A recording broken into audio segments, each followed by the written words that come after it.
पूरे रूम में blood stains गिरा हुआ है। वॉशरूम तो आप छोड़ ही दो। उन्होंने बाबा को देखा और उनके सामने ही वो बोलते हैं कि इनका तो एज हो गया है, अब he will not survive. 1 minute के लिए तो आ जाओ। ना डॉक्टर 1 मिनट के लिए आया, ना नर्स 1 मिनट के लिए आई, ना वार्ड बॉय कोई आया। 30 सेकंड को 12 बजे 1 बजे बाबा नहीं सर्वाइव कर पाए। इतना बुरा हालत हो गया था, इतना हेल्पलेस हो गए थे हम कि हम लोगों को कुछ समझ नहीं आ रहा था। अदिति प्रिवेल हमारी टीम की वो सदस्य जिसके न जाने कितने वीडियो आपने हमारे पेज पर देखे होंगे। आज हम आपसे एक मदद मांग रहे हैं। मदद अदिति की लड़ाई में साथ देने की। अदिति के पिताजी का देहांत कुछ दिनों पहले हो गया। महामारी के इस विकट परिस्थिति में अस्पताल वालों ने ज़रूरत से ज़्यादा का बिल हाथों में थमा दिया।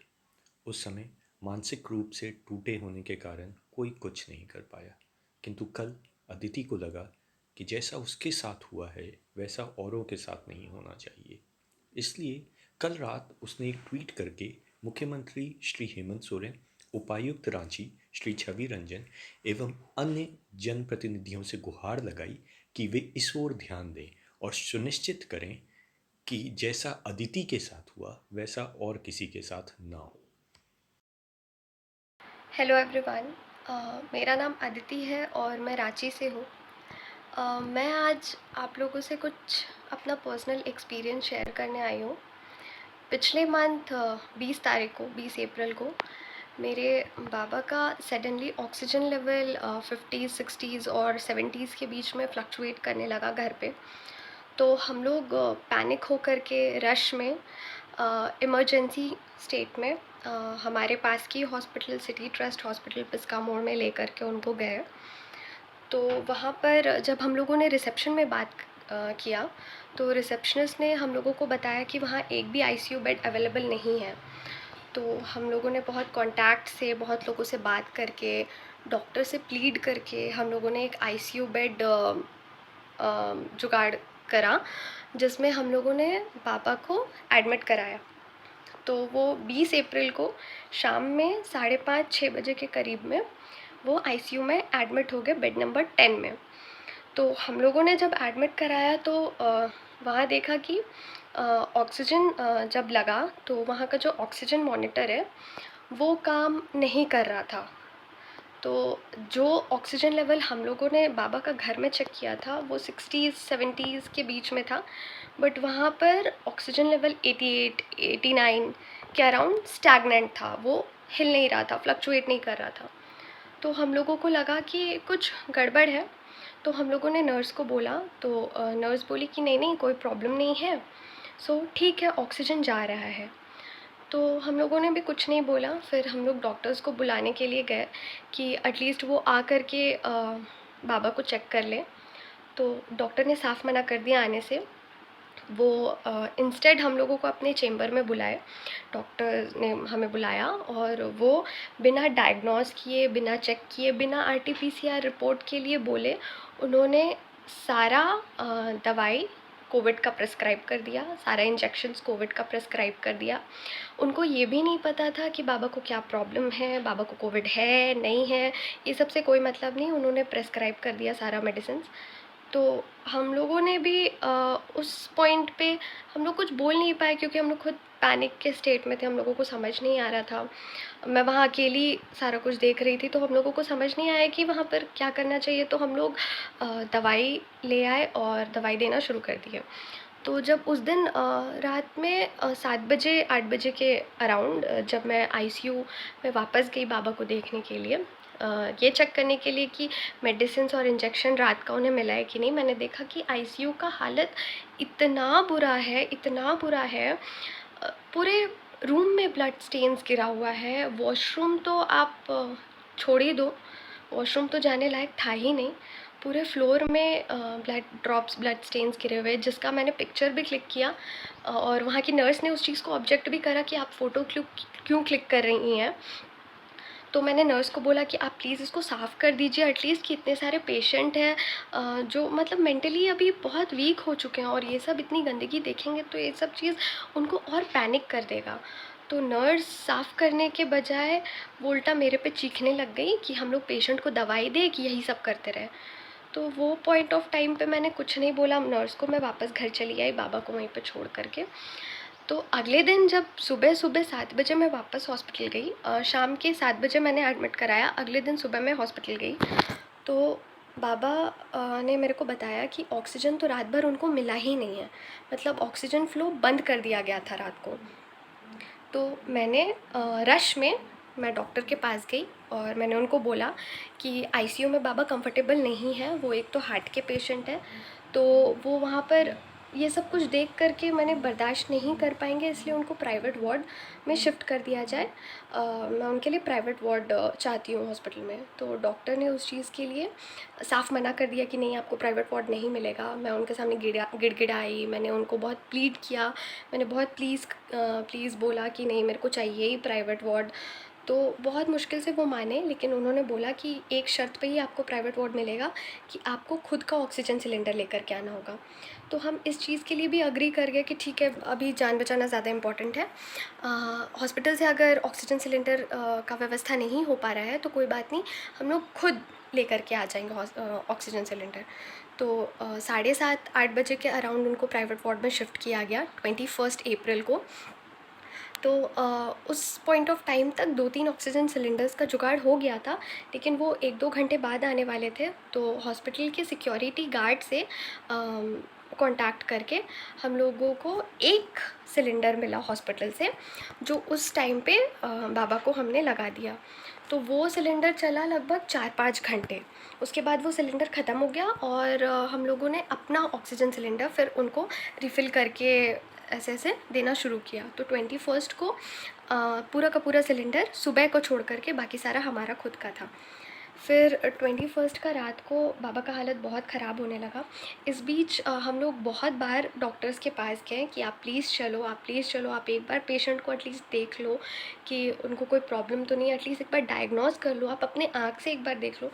पर डॉक्टर्स नहीं आए, बहुत मुश्किल से उस दिन रात में आए डॉक्टर एमएन सिंह, और उन्होंने बाबा को देखा और उनके सामने ही वो बोलते हैं कि इनका तो एज हो गया है, अब he will not survive. Is this the way एक डॉक्टर एक पेशेंट के सामने बात करता हो? उसको मोटिवेट करने के बजाय, उसका विल पावर बढ़ाने के बजाय वो डॉक्टर डिस्करेज करने लगा बाबा को। बाबा बहुत मेंटली वीक हो गए। एक तो हार्ट के पेशेंट थे, दूसरा डॉक्टर का ये सारा बात बहुत बुरा लग गया उनको, मतलब वो सोचने लगे कि सच में ऐसा है। मतलब बहुत ज़्यादा विल पावर ख़त्म हो गया उस पॉइंट पे बाबा का। फिर नेक्स्ट डे 22 को सुबह में 9 बजे से उनकी हालत ख़राब होने लगी। हम लोगों ने बहुत डॉक्टर्स को बुलाया कि एक बार आप आकर के देख लो। डॉक्टर एमएन सिंह को बुलाया, मुकेश कुमार डॉक्टर को बुलाया, बट दोनों में से कोई नहीं आया उस हॉस्पिटल के। कोई भी आकर के बाबा को एक बार भी नहीं देखा। हम लोग खुद से ऑक्सीजन सिलेंडर चेंज करते रहे। इवन हम लोगों ने वार्ड बॉय के पीछे 3-3 4-4 घंटे दौड़ा है कि आप भैया प्लीज़ आकर के ऑक्सीजन सिलेंडर चेंज कर दो, आप प्लीज़ चेंज कर दो। सारे वार्ड बॉयज़ पता नहीं क्यों कोई आया ही नहीं रूम पे सिलेंडर चेंज करने के लिए। एट द एंड मुझे खुद से ही सारा कुछ और मेरे फैमिली को खुद से ही चेंज करना पड़ा सिलेंडर। फिर क्या हुआ कि हम लोग नर्स के पास भी गए कि सिस्टर आप प्लीज़ आकर के मेडिसिन दे दो, इंजेक्शन लगा दो बाबा को। 1-1 2-2 घंटे नर्स के पीछे हम दौड़ते रहे, बट कोई भी नर्स नहीं आई। उल्टा सब इतना रूडली बात कर रही थी कि हम लोग एक ही पेशेंट पे ध्यान देते रहे। भाई आप एक बार तो ध्यान दो, 1 मिनट के लिए तो आ जाओ। ना डॉक्टर 1 मिनट के लिए आया, ना नर्स 1 मिनट के लिए आई, ना वार्ड बॉय कोई आया। इतना बुरा हालत हो गया था, इतना हेल्पलेस हो गए थे हम कि हम लोगों को कुछ समझ नहीं आ रहा था। 22 को 12 बजे 1 बजे बाबा नहीं सर्वाइव कर पाए, he gave up on his life. और वो बहुत फ़ाइट किए थे अकेले ही, बिना डॉक्टर सपोर्ट के, बिना नर्सेस सपोर्ट के। जब हम लोग डिस्चार्ज कराने के लिए गए तो जो हम लोगों को बिल मिला वो देख कर के हम बिल्कुल शॉक हो गए। उस पॉइंट पे हम लोग रिएक्ट नहीं कर पाए क्योंकि हम लोग बहुत पैनिक के मूड में थे। We lost our guardian. तो हम लोगों को कुछ नहीं समझ में आ रहा था। दे डिमांडेड 50,400 फ्रॉम अस कि इतना बिल हुआ है आपका 1.5 डे का। तो हम लोग उस समय कुछ नहीं एक्शन लिए, कुछ बोले नहीं, हम लोगों ने पैसे दे दिए और हम बिल लेकर के आ गए। बट अभी जब हम लोग बिल एनालाइज कर रहे थे, उन्होंने आईसीयू बेड का एक रात का चार्ज 16,500 लिया है और प्राइवेट वार्ड का चार्ज एक दिन का उन्होंने 10,500 लिया है और ऑक्सीजन सिलेंडर्स का चार्ज 17,500 लिया है, जो कि सिर्फ एक सिलेंडर चढ़ा था हॉस्पिटल से, जो सिर्फ 4 से 5 घंटे चला था। बाकी सारा का सारा ऑक्सीजन सिलेंडर हम लोगों ने खुद ही मैनेज किया है, हम लोग खुद रिफ़िल करवा के लाए हैं। ये सारा हॉस्पिटल के सीसीटीवी कैमरे में रिकॉर्डेड है और 1.5 डे का बिल हम लोगों को बना के दे दिया गया 50,400 का, मतलब 50,400। तो 1.5 डे का इतना ज़्यादा बिल कहाँ से जस्टिफाइड है, जबकि कोई नर्सिंग नहीं, कोई डॉक्टर विज़िट नहीं, नथिंग, कोई बीमारी डायग्नोज नहीं किया गया। लास्ट में बोल दिया गया कि हार्ट अटैक हो गया। जब इतना बुरा कंडीशन है उस हॉस्पिटल का कि आप वहाँ जा कर के एक मेडिसिन का बिल भी एक्सपेक्ट नहीं कर सकते हो, क्योंकि डिस्पेंसरी वाले उसके लिए भी मना कर दे रहे हैं। आप वहाँ जा कर के गिड़गिड़ाओगे तब आपको मेडिसिन का बिल मिलेगा। बहुत बुरा कंडीशन हुआ, ये हमारे साथ हुआ और मैं आज आप लोगों को ये सब इसलिए बता रही हूँ क्योंकि आई डोंट वांट कि ये और भी किसी के साथ हो। और अगर उस हॉस्पिटल से या किसी भी हॉस्पिटल से अगर ऐसा हुआ है किसी के भी साथ, तो आप प्लीज़ चुप मत बैठिए, आप लोग प्लीज़ आगे आइए, आप लोग प्लीज़ स्टैंड लीजिए उन लोगों के लिए जो लोग डर से बैठे हुए हैं कि हम लोग क्या कर सकते हैं हॉस्पिटल का, हम लोग क्या बिगाड़ सकते हैं डॉक्टर्स का। तो अब ये चुप बैठने का टाइम नहीं रह गया है बिल्कुल। अगर आपके साथ हुआ है तो आप लोग प्लीज़ हायर अथॉरिटीज़ को कांटेक्ट करिए, आप डीसी रांची को कांटेक्ट करिए, आप हेमंत सोरेन सर को कांटेक्ट करिए, यहाँ के health minister Banna Gupta sir को कांटेक्ट करिए। They will surely surely help you. आप लोग बिल्कुल चुप मत बैठिए, ये बिल्कुल चुप बैठने का टाइम तो बिल्कुल भी नहीं रह गया है। आप लोग आवाज़ उठाइए, अपने लिए स्टैंड लीजिए। और मैंने इसके रिगार्डिंग कल रात में एक ट्वीट भी करा था सारे हायर अथॉरिटीज़ को टैग करके, और मैं बहुत बहुत थैंकफुल हूँ हेमंत सोरेन सर का कि वो इस ट्वीट को मतलब देखे, एक्नॉलेज किए और उन्होंने रांची के डीसी को बोला है आगे इस पे कार्रवाई करने के लिए, ये मामले को देखने के लिए। तो मैं आप लोगों से बस यही कहना चाहती हूँ कि जो हमारे साथ हो गया इस चीज़ को तो कोई बदल नहीं सकता। मैं बाबा को वापस नहीं ला सकती, लेकिन अगर आपके फैमिली मेम्बर्स के साथ भी ऐसा हुआ है और आप देख रहे हैं कि किसी और के फैमिली मेम्बर के साथ ऐसा हुआ हो, तो आप लोग प्लीज़ स्टैंड लीजिए, आप लोग प्लीज़ हायर अथॉरिटीज़ को कंप्लेन करिए। हेमंत सोरेन सर एक हेल्पलाइन नंबर भी आउट किए हैं 104, जिसमें आप कॉल करके अपना कंप्लेन रजिस्टर करवा सकते हैं। एंड ट्रस्ट मी, जो भी हेल्प हो पाए वो गवर्नमेंट कर रही है।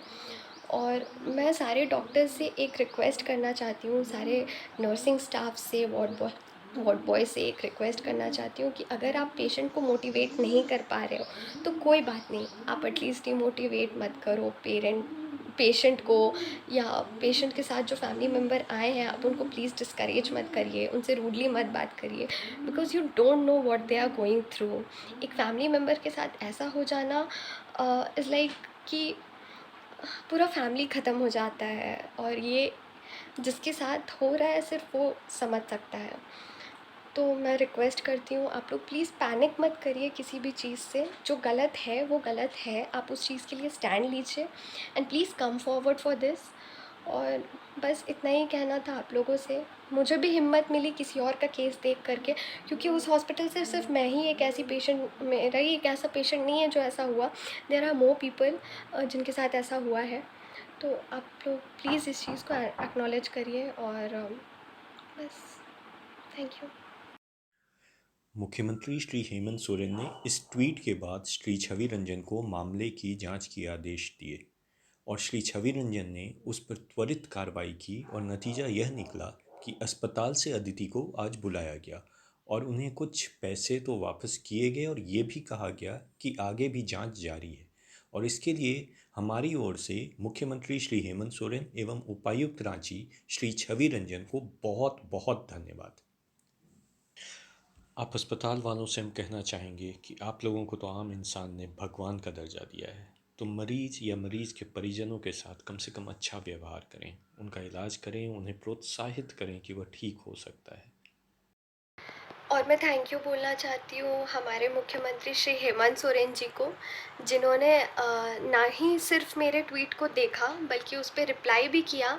और मैं बहुत बहुत थैंकफुल हूँ हमारे डीसी श्री छवि रंजन सर की, कि उन्होंने तुरंत एक्शन लिया इस ट्वीट के रिगार्डिंग।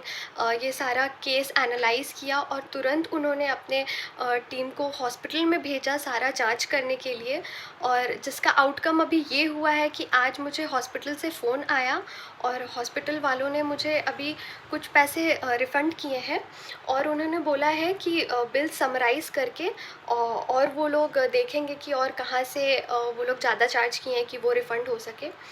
और एक और सरप्राइज़ चीज़ हुआ आज मेरे साथ, कि जब मैं आज हॉस्पिटल गई रिफ़ंड के लिए, तो आज हॉस्पिटल के स्टाफ्स का बिहेवियर ही कुछ और था। वो लोग इतने पोलाइट थे, डॉक्टर्स इतने पोलाइटली बिहेव कर रहे थे। तो यही चीज़ है ना कि अगर ये बिहेवियर उनका उस दिन हुआ होता तो शायद आज ये वीडियो मुझे नहीं बनाना पड़ रहा होता, तो आज का सिनेरियो ही कुछ और होता। अ, लेकिन फिर भी मैं बहुत बहुत थैंकफुल हूँ हमारे मुख्यमंत्री श्री हेमंत सोरेन जी का, कि उन्होंने एक्नॉलेज किया इस मैटर को और इस पे कार्रवाई तुरंत शुरू कर दिया। और मैं आप सबसे इतना ही अनुरोध करूँगी कि अगर आपके साथ भी यही प्रॉब्लम हुआ हो, या आप भी किसी तरह से चीट हुए हो हॉस्पिटल से, या आपको लग रहा है आपके साथ कुछ भी गलत हुआ हो, चाहे हॉस्पिटल का बिहेवियर हो, हॉस्पिटल के स्टाफ का बिहेवियर हो, बिल से रिलेटेड कुछ, डिस्चार्ज से रिलेटेड कुछ, या आपका गलत ट्रीटमेंट हो रहा हो, तो हेमंत सोरेन जी ने एक हेल्पलाइन नंबर आउट किया है 104। आप प्लीज़ उस पे कॉल करें और अपना रजिस्टर करें कंप्लेन उसमें, क्योंकि गवर्नमेंट हेल्प कर रही है। गवर्नमेंट ने मेरी मदद करी आज, और कुछ घंटों के विदिन ही हॉस्पिटल से मुझे फ़ोन आया। और सारा कार्रवाई अभी चल ही रही है हॉस्पिटल के अगेंस्ट, तो सारा कुछ का जांच हो रहा है। तो मैं सबसे रिक्वेस्ट करूँगी कि आप लोग प्लीज़ चुप ना बैठें। आपके मन में ज़रा सा भी डाउट है, अगर आपको लग रहा है कि आपके साथ गलत हो रहा है, तो आप लोग प्लीज़ 104 पे कंप्लेन करिए, और गवर्नमेंट आपकी मदद ज़रूर करेगी। तो आप लोग बिल्कुल पैनिक मत करिए, और गवर्नमेंट हमेशा आपके साथ है। इस वीडियो को जो भी लोग देख रहे हैं, उनसे हम एक बार फिर आग्रह करेंगे कि इस वीडियो को शेयर अवश्य करें, ताकि जैसा कि अदिति के साथ हुआ है वैसा और किसी के साथ ना हो। हमारा भगवान से प्रार्थना है कि आप सब स्वस्थ रहें, सुरक्षित रहें।